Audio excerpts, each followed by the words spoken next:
Boa tarde, galera. Salve. Esse aqui é o cara, filho. Esquece. Marambá. João Alexandre. É isso?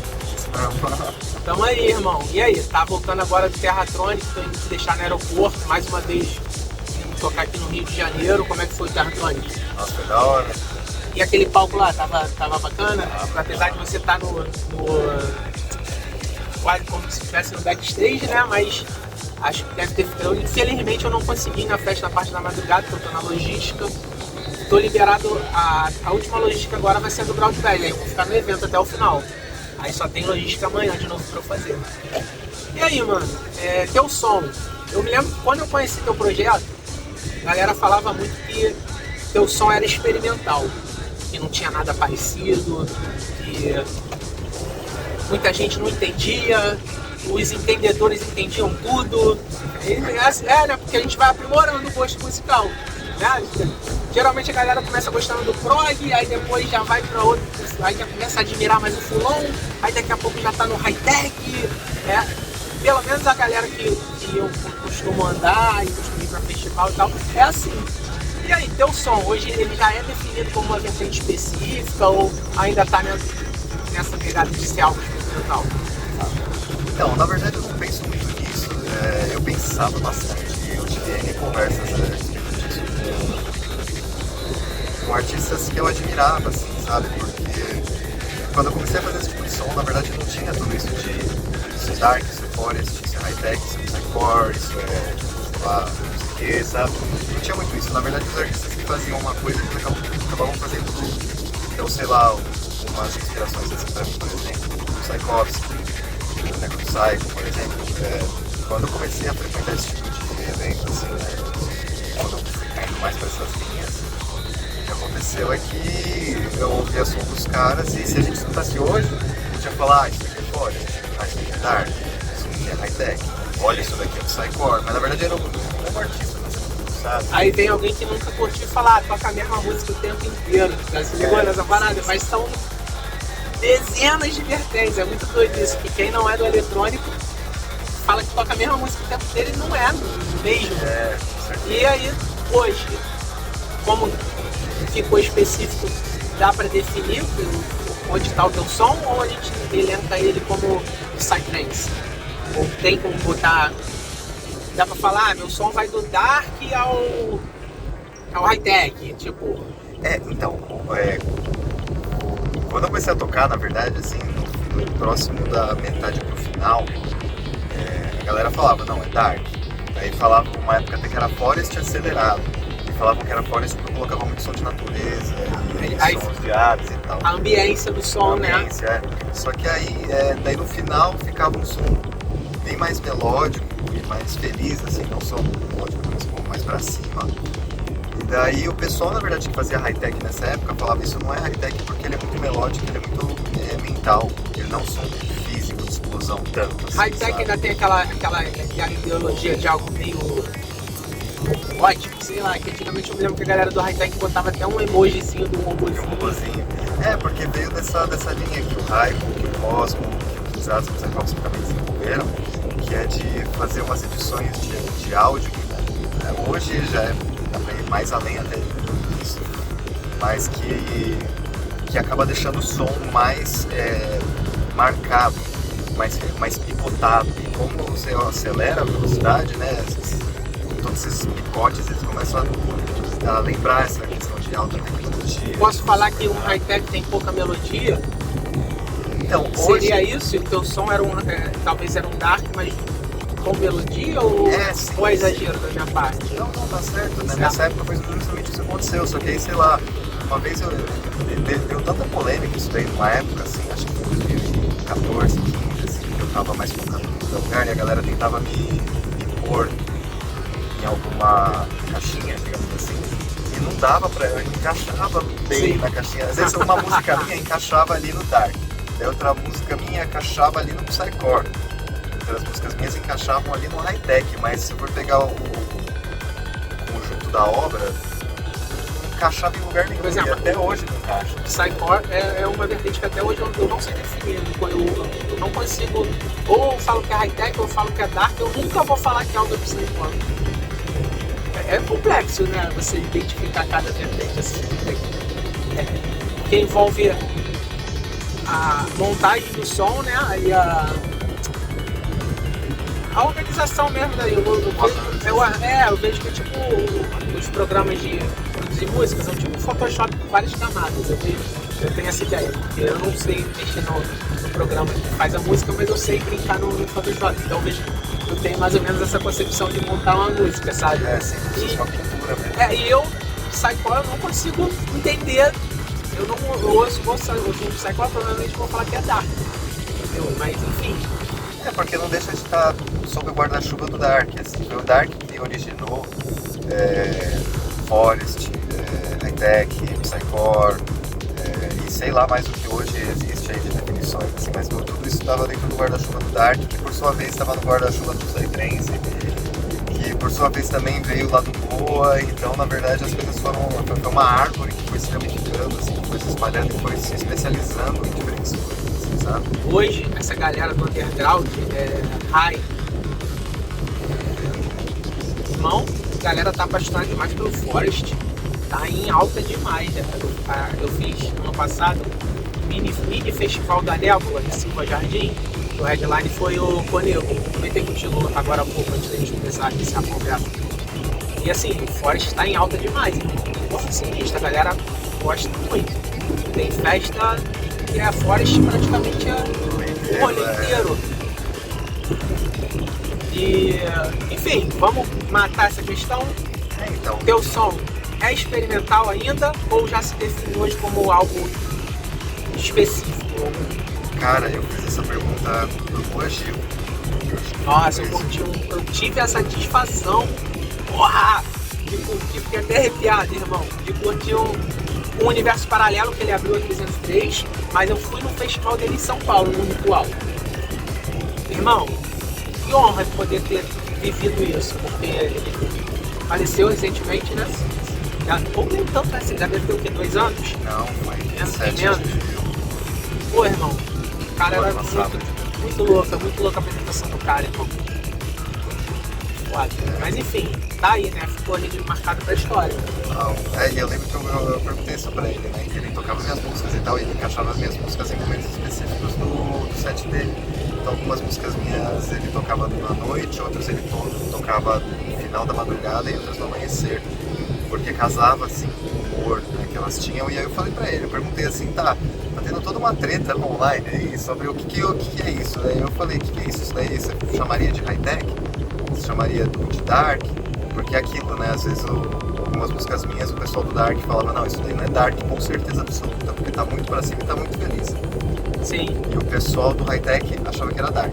Daí o pessoal e daí algumas outras músicas o pessoal ouvia e falava, tá, isso daí é high-tech, mas o pessoal do high-tech falava que não era, porque era muito melódico e muito mental, parecia um sonho. Na época não tinha tantos sons assim, então falavam, não é high-tech. Daí eu perguntei pro Guagil isso, falei, então é o que isso? E aí? Ele falou, isso daí é música psicodélica, eu não preocuparia com isso se fosse você. E foi aí, eu lembro que eu até postei essa resposta dele na internet e falei, pronto, acho que isso encerra a conversa, eu nem vou pensar mais nisso. Se ele tá falando isso, sabe, tipo, que é um cara que eu admiro e tipo, né? Em cima do que você citou aí, eu vou fazer dois destaques. Assim, cara, pra mim ele é um dos maiores de todos os tempos. Dentro desse universo de hype band, né? Hype band, quando eu digo, é acima de acima do full-on, 150 pra cima. E mano, ele era DJ set. Olha, ele tem produção, ele tem música autoral? Tem, mas ele fazia com a Ariane no projeto. Por exemplo, eu já não sabia disso. Apesar de eu tentar sempre estar adquirindo conhecimento pra não falar besteira, né? Pô, quando eu tô com um cara assim do lado, eu falo, porra, o risco de eu falar besteira aumenta, porque, porra, você, irmão, é tipo assim, é meio que uma máxima referência pra mim dentro desse nicho, entendeu? Obrigado. Então, é sério, pô. Então, cara, é bom demais poder trocar essa ideia, essa informação contigo, sabe? E E eu falei que eu ia destacar 2 pontos, que era o fato dele. Então já não é verdade absoluta essa observação que eu ia fazer. Mas eu achei que ele era só DJ set, eu não sabia que ele tinha produção dele. Depois, se tu quiser me mandar o nome de algumas músicas dele aí, eu vou ficar feliz. E uma outra observação é que é o seguinte: muito provavelmente por causa disso você se destacou. Não, porque você não seguiu uma linha específica, você fez de repente um som que era o teu sentimento ali e que misturava tudo aquilo que você já tinha vivido enquanto ouvido, talvez, né? Porque isso, eu me lembro que você causou uma repercussão muito grande no cinema. Porque a galera justamente discutia isso. Não, o som dele não é isso. Aí vem aquela galera que quer engessar as coisas. Não, porque tal som tem que ser assim. Porque se sair por aqui já não é mais a vertente e tal. E, enfim, então não tem uma vertente, então, pra gente concluir, matar esse assunto, não tem uma. Teu som não é determinado por uma vertente específica. Eu não enxergo dessa forma, realmente, não. Mas assim, vamos supor, dependendo do evento que eu vou tocar e dependendo da produção que eu coloco online, eu me sinto bem tranquilo, bem à vontade de fazer uma transição do dark pro high-tech, digamos assim, sabe? E você toca só música autoral ou você pega música de outros produtores também? Só música autoral, maneiro. Não, show de bola. Então, cara, foi bem oportuno a gente falar do Boa Gil, porque eu tinha uma pergunta aqui no bolso já pra te fazer. Essas festas que tem sets bem prolongados do mesmo DJ, long set, né? Que a galera desse tipo de evento não chama de long set, geralmente bota o nome de ritual, né? Vai ter ritual com fulano, bota o próprio Boa Gil, vai ter ritual do Boa Gil e tal. Você já tocou muito assim, durante uma sequência de horas, assim, e tem costume de pegar evento assim, porque, pô, é uma boa pedida, né? Eu lembro que você aqui no Rio tocou várias horas no Quatro de Dança. Nossa, é verdade. Pra tudo, irmão, pra você ver que... o nome, eu toquei 4 horas. Pra você ver como essa festa é do Tuti. Ele é produtor da Libana aqui no Rio de Janeiro, entendeu? Pra você ver que eu acompanho, irmão. A gente trocou uma informação um pouco antes, pra gente ter um norte por onde ia seguir nossa conversa e tal, mas... Você trocou ideia comigo lá, né? Porque na Tudo de Dança também, eu lembro também, disso, irmão. você falou que você era organizador da Nébula e tal. Então, e depois dessa festa a gente trouxe pra Nébula, foi um dos headlines da Nébula. Mas eu já conhecia teu som de antes, entendeu? Mas enfim, o Nato de Dança fez uma espécie de um ritual. E aí, durante essas horas todas que tu mantém a pegada pra galera sair esgoelada, ou tu dá aquela baixada, tu volta, tu pinta, qual tu costuma fazer se cair na tua mão uma situação dessa?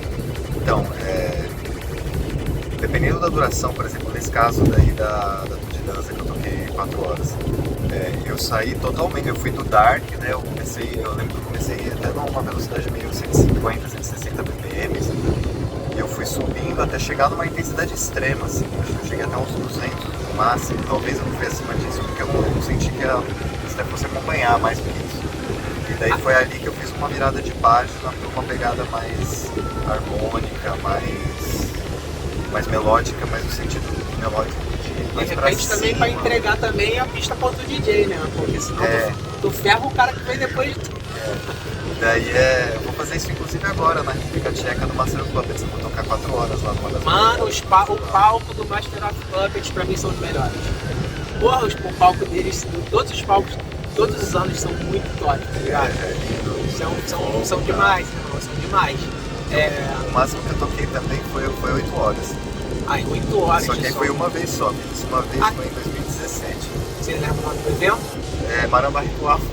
Foi você que produziu o evento ou foi algum produtor que teve a sacada? Foi a Cosmic Crew. Cosmic Crew. São Paulo, lá de São Paulo mesmo, né? Que você é originário de São Paulo. Porque eu tava recebendo algumas... estavam me sondando porque queriam que eu tocasse várias horas, assim, um tanto desses, assim, de 6, 8 horas. E daí eu pensei, mas se eu fosse fazer algo assim, eu preferiria tocar em São Paulo, né? Que é onde eu vim, é onde tá, até, muita gente de São Paulo ali conhecer o movimento por mim, produtores de música também conheceram isso por minha conta. Você assim, tem esse sabe? papel, né, irmão? De acabar dando acesso a pessoas que nunca curtiram o som, acaba levando esse som. Daí eu pensei assim, eu falei pra ele, falei pro Paulinho da Cosmic Crew. Falei, cara, tem uma galera me chamando Paulinho pra é fazer o Bu, isso. não? Bu, é. Ele que é o da Cosmic Crew. Sim. Ele Aí já tocou na Nebula também. Eu falei pra ele, mano, você abraçaria, tipo, me ajudar a fazer uma aqui, né? A gente fez uma parceria e fizemos essa festa, né? O Panamá Ritual. Acho que foi em 2017, em outubro, se eu não me falha a memória. Daí eu toquei durante 8 horas. Daí eu chamei amigos, assim, do Boneco do Sai. Aí, inevitavelmente, você tocou música de outras pessoas, né? Não, Porque não. tem 7 horas de live. Naquela época eu tinha 8. É mesmo? Hoje eu devo ter, sei lá, porque isso foi em 2017, hoje eu devo ter, se eu for juntar tudo que eu fiz mesmo, deve estar chegando aí numas 20. Porra, que irado, irmão. Nossa, Eu não sei, que acervo, hein? essa conta não Porra, chega pra... enciclopédia. Maneiro. O que acontece? Essencialmente tua pegada é underground, né? Essas festas, inclusive, geralmente ritual e tal, por mais que tenha uma boa quantidade de pessoas, nunca é a mesma proporção de uma festa comercial. De ter 10, 20. Não é, né? A gente, até porque é um nicho, é nicho do nicho, eu costumo chamar assim, nicho do nicho. Cara, independente disso, você foi um cara que começou a gritar pra fora desse nicho, né? Assim, e você entrou pra grandes agências. Não sei se você já deve ter trocado, né, ao longo do tempo. Passou o quê? Pela DM7, Season? Hoje eu tô na Season. Tá na Season. Cara, e você virou o DJ underground, mas mainstream. Tipo, como que a galera... Você já ouviu alguma vez alguém falar que você traiu o movimento? Não, que você se vendeu? Porque é isso que falam, por exemplo, vamos lá e vamos fazer uma analogia que não tem nada a ver na música eletrônica. Marcelo D2. Pô, o cara era underground, pra mim ele ainda é. Aí muita gente fala que o cara se vendeu, virou comercial e pá, mas pô, é inevitável, irmão. Você vai querer cada dia levar seu som pra mais pessoas, não? Você não vai querer ficar, não, só essa galera aqui que pode ouvir meu som. Eu acho isso, pô, muito egoísta, tá ligado? Tipo, você achar que outras pessoas não pode ter acesso àquilo ali porque ela não é daquilo ali, então ela nunca vai se tornar daquilo ali porque ela não tem acesso, ela não pode participar, mano. Então, tipo assim, vai ser sempre nicho do nicho. Enfim, e aí? Por exemplo, você tá, eu falo pra caralho, tá? Às vezes, de repente tu tá querendo me responder e eu continuo falando. Porra, eu juro pra você, irmão, tem DJ que se nega a fazer press kit, mano. Press kit pra galera que não tá ciente. Essas são as fotos que o DJ usa para fazer divulgação dos eventos. Quando alguém vai lá e contrata o DJ, uma das coisas que o produtor pede é: me manda teu press kit, vou poder fazer a arte de divulgação do evento. Tem DJ, irmão, que se nega. Não faço press kit não, porque isso é coisa de artista comercial. E aí? Faz uma abordagem assim ampla desses pontos aí que eu citei: underground, mainstream, agência, grandes agências, press kit. Qual a tua visão com relação a isso? Então, eu lembro que quando eu... Sabe aquela música Bela Tchau? Sim. Então, eu acho que foi aí que algumas pessoas falaram assim: o Marambá se vendeu e tal. Mas foi uma situação meio bizarra, porque na verdade eu fiz a Bela Tchau. Porra, essa música bombou pra caralho, nossa. Daquela série da Netflix. Porra, bombou demais, irmão. Tá doido, a música explodia, qualquer lugar que tocava, todas as festas. Tu vê. Uma galera tocou essa música. É uma vertente tem poucos admiradores, e quando tocava a tua música, irmão, em qualquer festa, era a música mais explodida do evento. Entendeu? Mas desculpa te interromper, mas continua seu raciocínio assim. Não, tudo bem. Mas pior que era mesmo. Mas aí, o que aconteceu? Na verdade eu fiz essa música porque quando eu fui ver sobre o significado dela e a história, ela foi uma música de resistência, né, na ditadura deles, assim, na Mussolini lá, foi uma música ela é vista também como uma música de celebração hoje. Até fui falar, quando eu tive a ideia de fazer essa música, e ela tava muito em...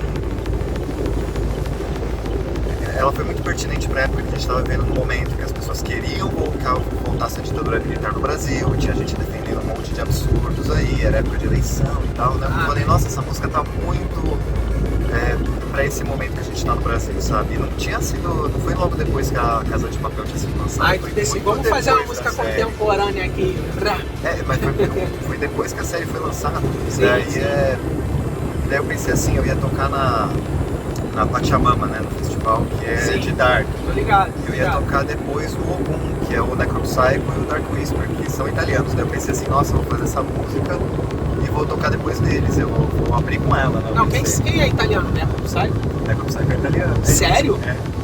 Ele assim, ele foi criado no Brasil e tudo mais, né, mas ele tinha tem ideia disso. Mas a família dele é italiana. Tá vendo como é que é bom trocar essa ideia? Que a gente vai aprendendo cada vez mais sobre a cultura, assim. E aí? Daí o que aconteceu? Eu peguei, abri com aquela música, né, com a Bella Ciao, e foi um estouro, mas foi um estouro, assim, que assim, eu não imaginava nem de perto. Até falei pra eles, assim, falei, então essa música aqui, ó, é uma homenagem a vocês aí também, né? E daí foi uma explosão gigantesca, e daí muita gente pulou, foi um momento de pico, assim, do rolê, né? Porra, só que aí quando chegou na segunda-feira que postaram um vídeo disso acontecendo, muitas pessoas que estavam na pista ali pulando começaram a comentar falando de forma negativa e tal. E eu lembro até hoje quem eram essas pessoas, assim, sabe? Eu vi, eu tava no palco, né? Eu vi todo mundo ali, né? Sim. E daí rolou esse papo por um breve momento que não, ele se vendeu, ele foi pra um lado comercial agora e não sei o quê. Só que por outro lado isso daí acabou abrindo, assim, acabou furando a bolha do underground.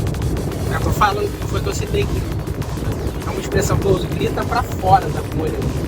Sim. Tipo, você alcançou pessoas que não curtiam essa vertente e passaram a ter, chamou a atenção da galera. Caralho.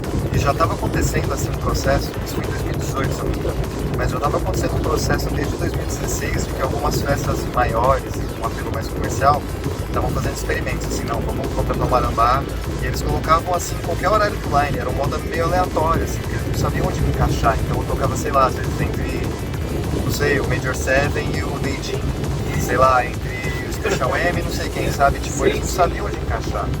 E daí depois disso, daí veio a Bella Ciao e daí foi um estouro enorme. Daí eu comecei a lançar mais músicas assim, que acabavam sendo mais fáceis de serem compreendidas.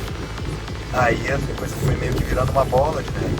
Mas no sentido de falar assim, não, você se fudeu, você saiu do jogo. Isso nunca de fato aconteceu porque eu nunca deixei de tocar música underground, eu nunca deixei, sabe?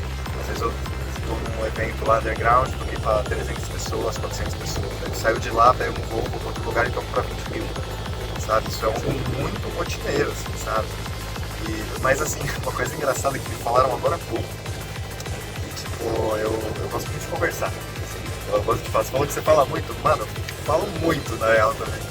Que bom! E daí, o que aconteceu? Uns tempo atrás eu tinha postado uma foto, eu não lembro se era com. Era como um artista underground, assim. Só que alguns dias antes eu tinha postado uma foto com o Vegas, com o Vini Vitti. Daí agora, esse final de semana eu tava na High Stage, eu tava com o Tchaikovsky. E daí eu postei uma foto agora que eu tava com o Fax, daí os caras já falaram de novo isso, agora você é meio que o Ronaldinho Gaúcho do Boa! Dance, Mas cara, por que é uma das paradas que eu não consigo entender, por que ele tem que segregar a parada? Não tem, irmão! Mano, eu também, eu tenho total essa ideia, porque no final das contas, a nossa rotina, por mais que muda o nicho, muda o porte, a rotina de todo mundo é igual. Todo mundo acorda de manhã, liga o computador, abre, sei lá, o Ableton ou o Cubase ou o Logic, programas de produção musical, fazem o som, chega no final de semana eles têm que viajar, tem que tocar, passam por logística, às vezes é corrida, às vezes não dorme, às vezes correr dentro do aeroporto para não perder voo. E todo mundo passa exatamente pelas mesmas coisas, principalmente dentro do Psytrance, a cena é muito parecida com os artistas.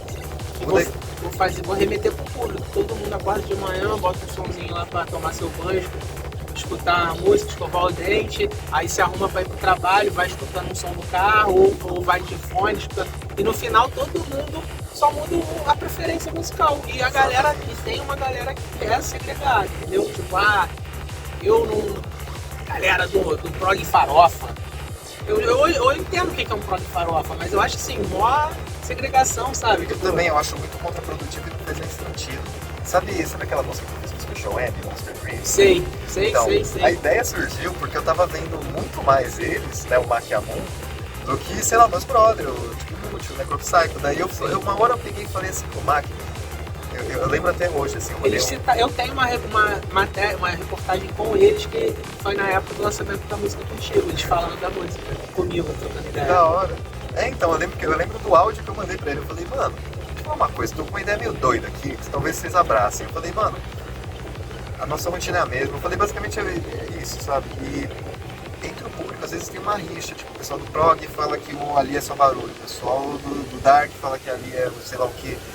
E a sensação que me dava, e foi esse o exemplo que eu usei com o Mac, foi de que, sabe quando você vê naquela época que tinha briga de torcida no jogo de futebol? Ainda tem, né?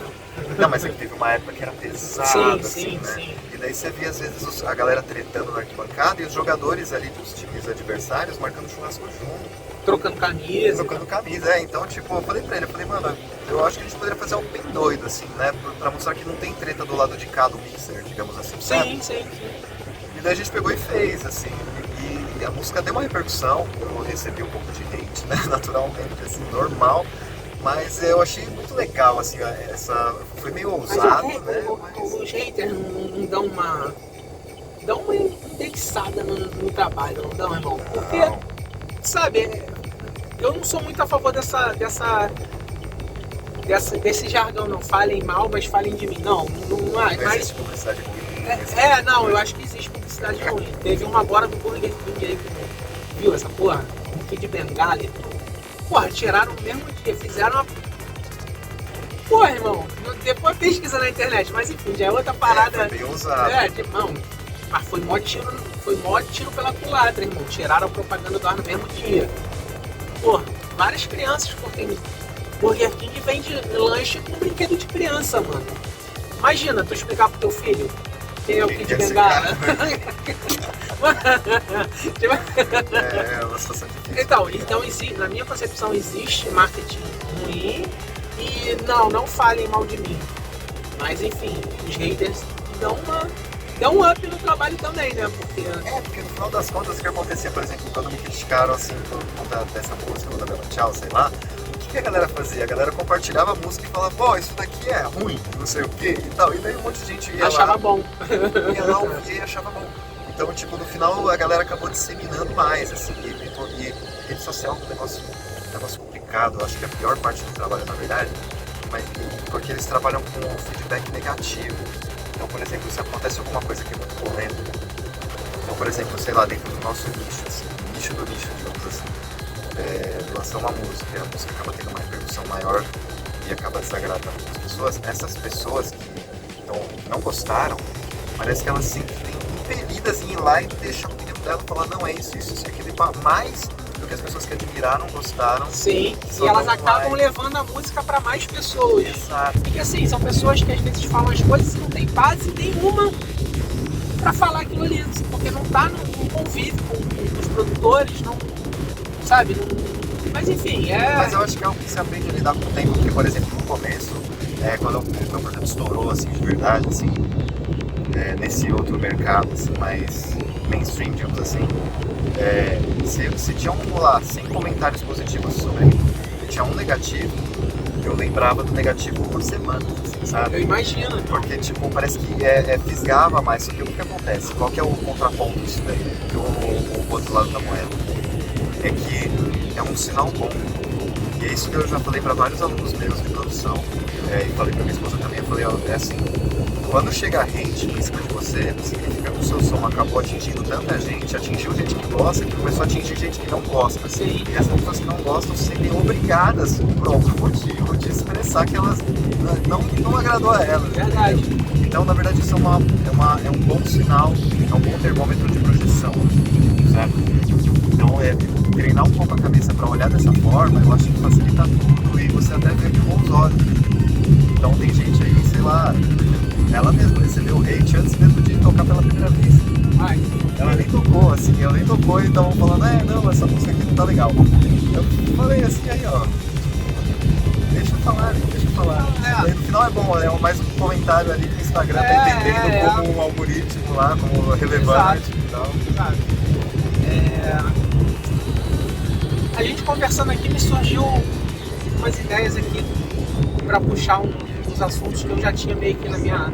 Faço meio que uma pautinha antes, mas a pauta eu faço vindo pra cá. Aí galera, a pautinha do Marambá. Aqui atrás tá a pautinha do Zac. Olha os expoentes, né? Tipo... Mas enfim, a gente, sem querer, a gente passou pelos dois assuntos de forma muito superficial. Uma é a seguinte, que a galera, você comentou que muitas produções no início acabavam te jogando aleatoriamente no line, entre sonoridades que não tinham muita coisa a ver uma com a outra, ou que o som ali no meio não fazia muito sentido, mas mesmo assim você mandava teu som lá e é isso. E não sei nem se eu deveria tocar nesse assunto, mas irmão, tu falou que eu podia perguntar qualquer parada. Não, mano, eu já vi que teu som, inclusive se tu buscar quem é o Marambá na internet, eu não precisava fazer isso não, mas eu fiz pra, né, mano, porra, assim, vamos lá pra eu, de repente, usar as palavras corretas e tal. Tu vê lá que tem pegada de cerrado, pegada de algo indígena, que eu, ao meu ver, querendo agregar a cultura brasileira no âmbito da música, né? Porque você vai, sei lá, você é brasileiro, irmão, você toca na gringa. Porra, tu vai pra gringa levar a cultura da onde? Porra, acho foda pra caralho, representativo demais você no exterior, porra, e tocar, sabe, assim, a Bela Tchau que você falou, já vê que é uma parada lá da época da Itália e tal, mas... Eu toquei na Itália. E fez sucesso pra caralho, você falou, né? Você comentou aqui comigo. E, irmão, sendo que assim, eu já vi vários artistas querendo agregar isso no trabalho e vindo uma galera gongar a rapaziada. Ah, mas esse cara não é índio. Como é que ele quer falar da cultura indígena? Ele está se apropriando da cultura. Ele quer entrar no hype com isso daí. E assim, eu me lembro que eu fui pro Universo Paralelo, já não vou pro Universo Paralelo há 2 ou 3 edições, acho que 3. Desde que meu filho nasceu, meu filho de 5 anos, então assim, eu tô esperando ele ficar maiorzinho pra eu poder ir sozinho ou quem sabe levar ele. Acho que foi no 303, o responsável da pista era Del Kiefer. Tava com a camisa da Nébula. Quando tu ia entrar no palco, eu te vi, eu falei, e aí, irmão, tudo bom e tal? Pô, eu faço essa festa aqui, você ainda não tinha tocado na Nébula. Porra, um dia eu ainda vou te chamar pra Nébula. Aí chamei o Kiefer, que é meu brother, mora em Jacarepaguá, eu morava em Jacarepaguá na época, hoje eu moro no Maracanã. E assim, do nada tu falou, não, então, me deu uma atenção, irmão. Tu é um cara, pô, tu também acha isso muito maneiro. Que não pode deixar a fama, assim, subir a cabeça, sabe, irmão? Acho que você como qualquer outra pessoa, tem que conseguir ser a mesma pessoa de quando antes e depois da fama.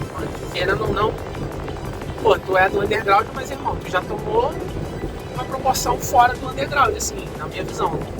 Enfim. É porque também não tem como falar na visão dos outros, né? Mas...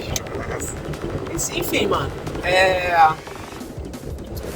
Lá nesse dia, do nada, irmão, apareceu uma porrada de índio e foi pro front. E tu tocando bagulho, né, irmão? Que loucura, mano. O Universo Paralelo é foda. Parabéns, Xarope, canta, vocês são foda pra caralho. Inclusive o Xarope tocou. Aqui, né? Tocou aqui, né? Você tava perto de você no live? Não, eu não cheguei nem mais. Enfim, mas tocou. E aí? O que você me fala sobre isso? Você é um cara branco, né, irmão? Entrou uma porrada de índio na frente do palco e começou a dançar. Como é que foi que aquilo aconteceu, irmão? Cara, esse Universo Paralelo acho que foi de 2015 pra 16. Ou 16 pra 17, não lembro, na verdade. Mas todo esse negócio de eu fazer música com os Patoshop aconteceu quando eu fui tocar no Soul Vision de 2015. quando eu ia tocar no último dia, né, do festival, na última madrugada. E eu cheguei no primeiro dia de festival, então não tinha nada pra fazer, assim, não tinha nada.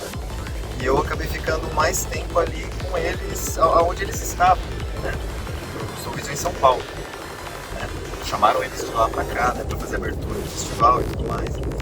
E daí uma hora eles cantavam várias músicas deles, assim, daí uma hora eu cheguei de canto pra um deles e falei, posso gravar vocês cantando, então vocês se importam? Se vocês se importarem, não tem problema não. Não, grava aí. Daí beleza, daí eu gravei assim, né? No celular, assim, bem, digamos assim, né? Tipo assim, né? Tipo, na... Só que assim, a gente ainda tá num ambiente fechado e tal. sim. Isso foi no meio do rolê, assim, né? Que eu fiz. Bota fé. Daí eu peguei e gravei assim, né? E daí eu tava com o meu note, né? Cantei, comecei a fazer uma música ali e tal. Daí eu cheguei pra eles mas eu fiz isso tudo despretensioso, assim, de brincadeira mesmo, assim, porque a música era tão bem ritmada, era tão pra cima, era tão bonita. E eram todos eles cantando, eu chego mesmo, assim, sabe? Daí eu cheguei e mostrei, assim, pra um deles, que ele tava do meu lado, assim, os brothers, assim, né? Hoje é meu brother, assim, né? Mas na época a gente tinha só trocado comida assim, ali na hora. Daí ele falou, o que você tá fazendo? Eu falei, escuta isso daqui, né? Daí ele ouviu, dele, nossa, que da hora, você vai tocar isso? Eu falei, não sei, né? Depende de vocês. Eu falei, eu tô sem nada pra fazer aqui, por isso que eu achei muito bonita essa música aí, que vocês cantaram e tal. Daí ele já chamou os outros, assim, daí já a galera deles, assim, chegaram, assim, ao redor, eles falaram, escuta isso daqui, começou a dar um fone e tal. Daí eles falaram, você vai tocar essa música aqui? Daí eu falei, na verdade, não, assim, né, mas você tocaria? Eu falei, se vocês quiserem, se vocês me autorizarem, né, porque eu não sou, não tenho descendência, né, eu tenho um parentesco, assim, de longe lá da Bahia, assim, mas não indígena, né, e daí eles falaram, não toca, você vai representar a gente, isso é importante pra gente e tal, né, pra gente receber mais atenção, entendeu, pra gente ter mais, sabe, porque a questão indígena no Brasil é complexa, sabe, a gente vive momentos até hoje de governo, esse relapso, de ter invasão nas terras deles, assim, de direitos básicos deles não terem. Tem vários problemas, assim, que isso não é um lugar de fala, né? Mas pelo menos eu atraio atenção para eles que têm, para eles que têm lugar e tem muito mais propriedade para falar dessas coisas do que eu. Daí eles falaram, não, eu gostaria que você tocasse, Mas calma aí, deixa eu ver se eu entendi, velho. Aquela música que você tocou, abrindo o teu set, fez ali no festival? Não, foi sim, isso? Sim. Isso, A do Universo Paralelo, eu fiz o Universo Paralelo. A do Soulvisio, eu fiz o Soulvisio. Ai, que foda. Daí o que aconteceu? Eu falei, beleza, eu vou tocar deles. Daí eles falaram pra mim, se liga, se você usar um vocal e a gente fizer uma aventura junto com você. Eu falei, nossa, pra mim seria uma honra. Eles falaram, porque você vai estar representando a gente. Então, tipo, nada mais justo do que, né? Daí eu falei, mas vocês querem ir lá comigo? Qual? Seria mais legal? Daí eles ficaram de cara, eles falaram, nossa, sério? Eu falei, sério? Tipo, daí eles já chamaram um outro lá, porque tinha um deles lá que tinha o sonho deles era subir no palco, sabe? Daí eu falei, eles até falaram, não, mas quantos podem ir? Aí eu já pensei, eu já conheci o stage manager do palco, falei, que era o Kiffer, pô? Não, do Soulvisio. Do Soulvisio, a primeira vez que a gente fez. Tá, então a música. A primeira vez que eu fiz isso foi no Soulvisio, uma música que eu fiz no Soulvisio. Entendi. Daí eu falei pra eles, pode ir quantos quiser. Eu falei, eu troco uma ideia lá com o stage manager lá, que não vai dar nada, né? Daí eles foram, a gente abriu e nessa madrugada no Soulvisio caiu uma chuva enorme. Pior que eu lembro de uma coisa que me chateou muito. Eu falei com várias pessoas que estavam filmando, falei fotógrafos, falei com todo mundo, falei, olha, vai acontecer um negócio muito especial, eu quero sentir isso pra mim, sabe? Meu celular não faz muito bom à noite.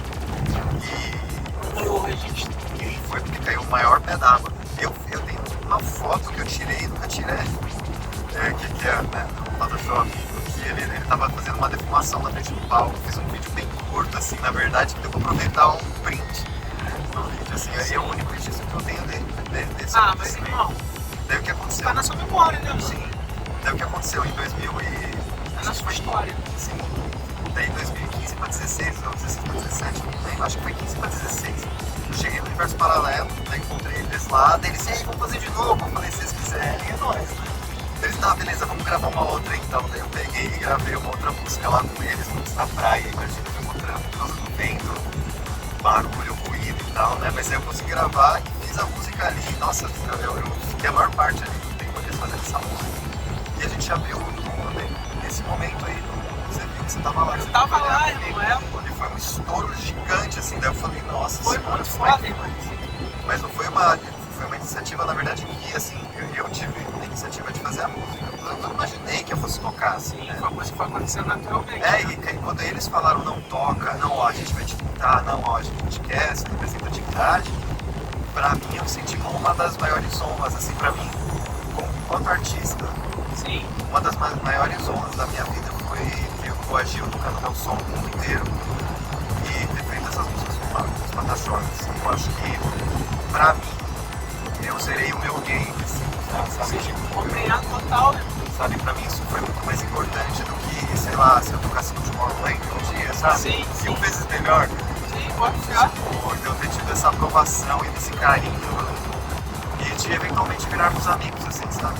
E você mantém contato com essa rapaziada até hoje? Sim, eu tava na aldeia agora, 2 meses atrás, eu tava lá em Araraquara.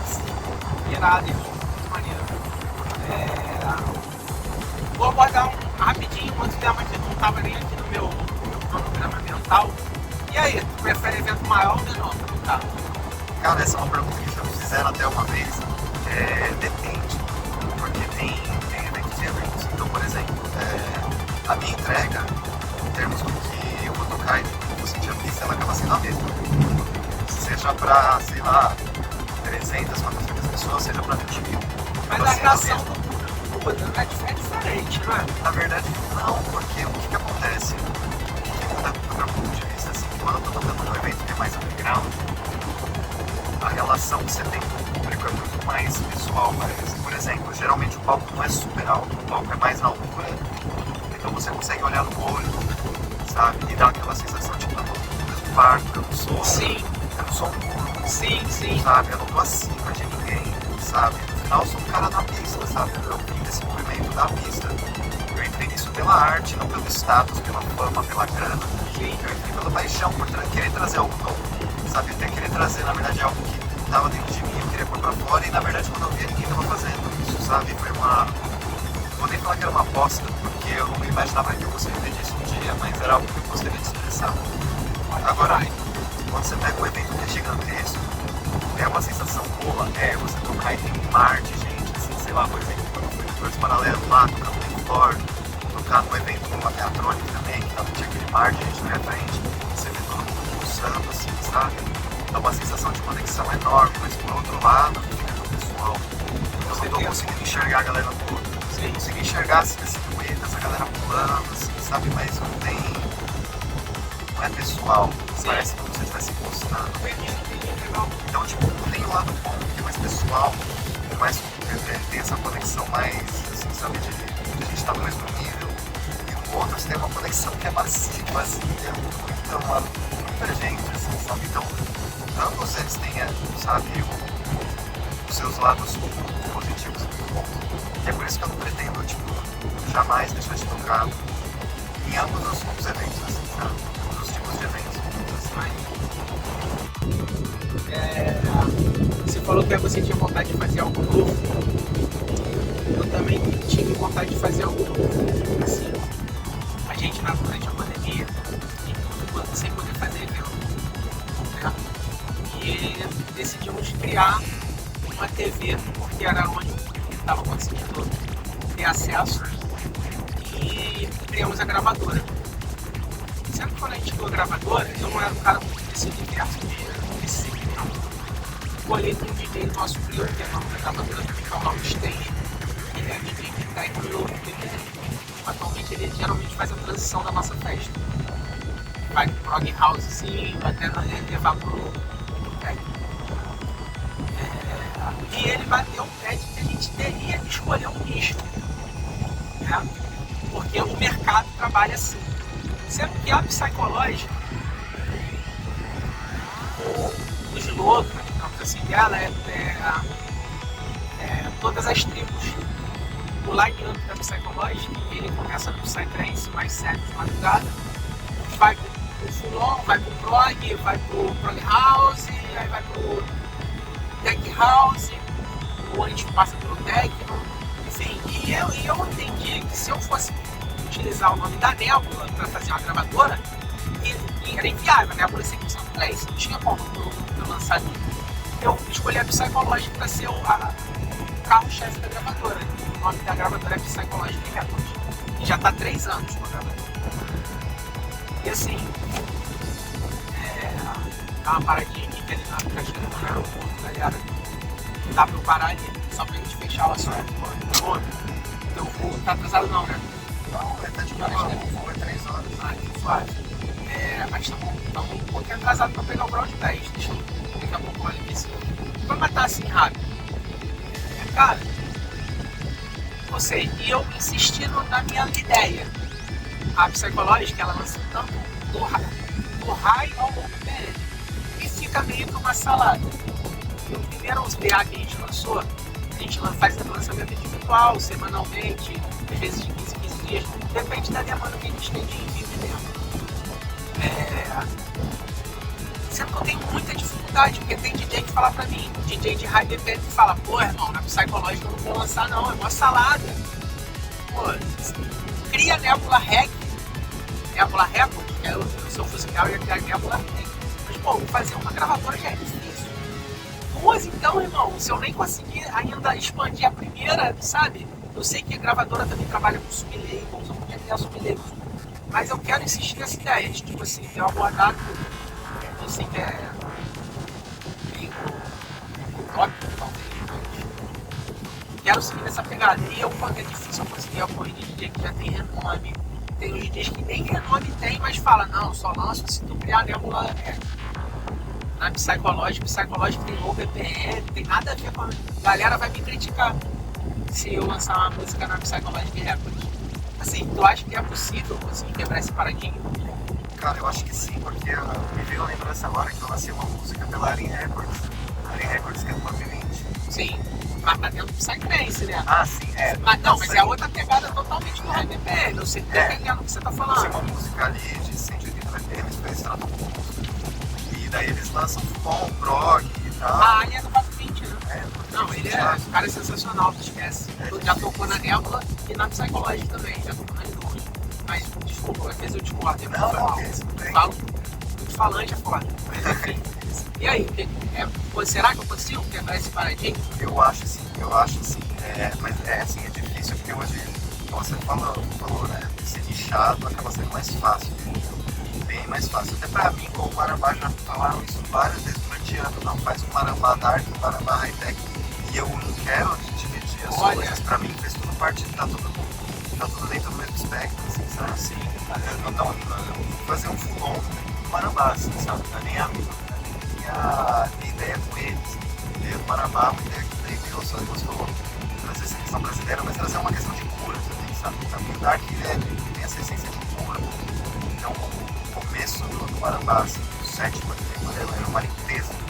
Dependendo da limpeza, ela pode ser bem intensa, uma peia, assim, para um termo mais preciso. E depois da peia vem a iluminação, vem a clareza, vem a plenitude. E aí você consegue ouvir as músicas que no final do meu set já são muito mais abertas. É total de dia. Meu horário favorito é tocar ao amanhecer para fazer essa ponte perfeita, assim, do dark e tal. Então, tipo, isso então pra mim, eu não sei o sentido de uma gravadora, mas assim, eu acho que as pessoas estão mais abertas a isso, talvez, sabe? Talvez nos últimos anos talvez até mais. Eu acho que você se limitar o básico do mercado está te dando. Pode ser bom se der certo, né? Claro, mas se der errado, se você tiver essa então, eu não tenho gravadora, eu nunca tive uma lei. Mas eu acho muito válido, inclusive, principalmente para peças. Eu acho muito legal peças como essa, por exemplo, que a Nebula que você falou, que abrange todas as vertentes, porque elas têm uma ponte entre elas têm uma história em comum. Sabe? Eu gosto de falar que o line-up é uma história. É uma história de 24 horas, assim, sabe? Eu sei que tem gente que às vezes fala, eu vou ler pra ver fulano de tal. Eu acho isso. Eu ia falar um palavrão. Pode falar? Não, mas eu acho que isso é um equívoco. Agora tu foi educado demais. Eu ia falar que isso é uma cagada, entendeu? Sim, Você vai sim. falar uma cagada, porque você tá se privando de um de beleza. Não só da beleza dos outros artistas, né? De como eles juntos fazem, sabe? Como é a soma das partes, sabe? Não tem isso. Perfeito. Pra fechar, última perguntinha, irmão. Eu sei que o que eu posso oferecer pro DJ, pro produtor, que agregue algo pra ele se eu sou uma gravadora pequena? Eu não tenho como oferecer milhares de clipes. Eu vou barganhar um espaço no live? Eu acho isso muito corruptivo. Entendeu? Eu chegar pro DJ e falar, irmão, me manda uma música pra gravadora e eu te coloco no live dentro da minha festa. Nossa, que parada. Sabe, irmão? Não rola. Pra mim não rola fazer uma parada dessa. Também nem sei se os produtores aceitariam. Ao que eu posso.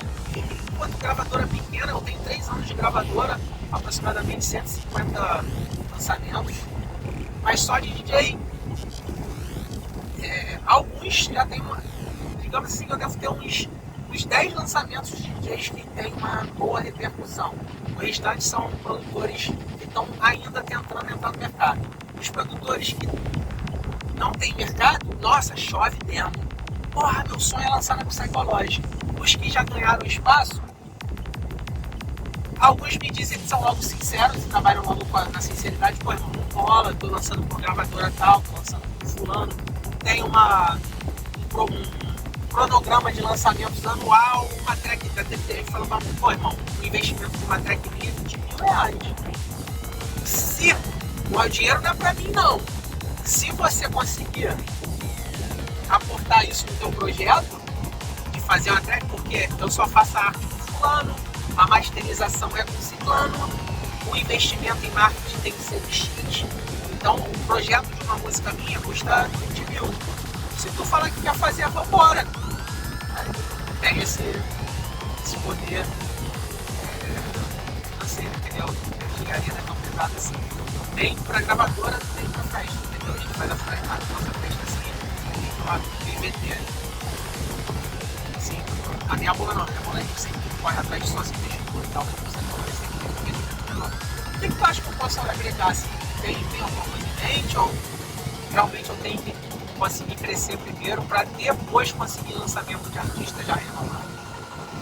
Então, tem muito artista que vende caro, realmente, vocês vendem só a track mesmo, sem se comprometer em nada, só vai te dar um arquivinho ali.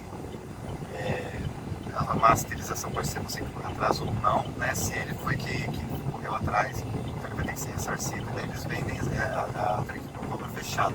Geralmente esse valor é caro, e agora eu acho que ele ficou até mais caro, porque tá fácil para os artistas lançarem nas plataformas Independente, de forma independente. Então dessa forma eles têm um rendimento de royalties pra vida. É pra vida, assim, esses mês ali vão ser bem pra eles. Então por isso eu acho que até eles poderiam mais, porque eles são um pouco bravos. Essa track aqui, 5, 6 anos ela pode dar X. E é o meu pensamento da gravadora. Sim. Então pra atrair essa galera hoje em dia, eu acho que teria que ter uma... Tem um benefício, hein? Fechamos com um benefício. Eu acho que tem a ver com a Pro, mas tem a ver com a aura. A essência do projeto. A essência do projeto é muito forma do VA. Tem vários artistas aqui. O VA tem que ter uma proposta muito mais histórica, porque cai no buraco de você, às vezes, não ter um nicho específico. E daí, sei lá, o Bitcoin fica meio com medo de não saber onde a gente chegou e tal. Sim, já aconteceu isso lá. E afinal da aula foi criado. Isso aconteceu com o meu álbum também. Meu último álbum, inclusive, meu outro álbum antes desse, de 2016, ele também vai do Dark, é uma pegada mais high-tech, assim, meio sendo até meio extremo, passando meio com o Psychology. Meio que o algoritmo não entende isso, assim, sabe? Assim, quem entende aqui já me segue, meus fãs, eles já sabem, nossa, eu gosto dessa linha do Marambá, então eu já sei que é da música 5 pra diante que eu vou gostar. Ou eu sei que eu vou gostar só da primeira e da segunda e da terceira, assim, nossa. Sim. Ou só das do meio, que são mais extremas. Só que pra chegar nesse ponto foram 12 anos aí que eu consegui. Sim, não, só um pouco que você abordou aqui, assim, já foi um pouco esclarecedor pra mim aonde que eu posso tentar seguir a minha trilha, assim, pra Sim, mas eu não tenho uma label, assim, eu não tenho, eu não sei como é que funciona não, depois. mas você acabou de falar, tem 12 anos aí. Trabalhando com labels, assim, né? Mas, tipo, irmão, administrar uma, não sei. Máximo respeito, de verdade, de coração, muito maneiro. Obrigado. Uma maneira agora que eu vou te deixar no aeroporto, que eu quero que eu preciso pegar o Ground Base.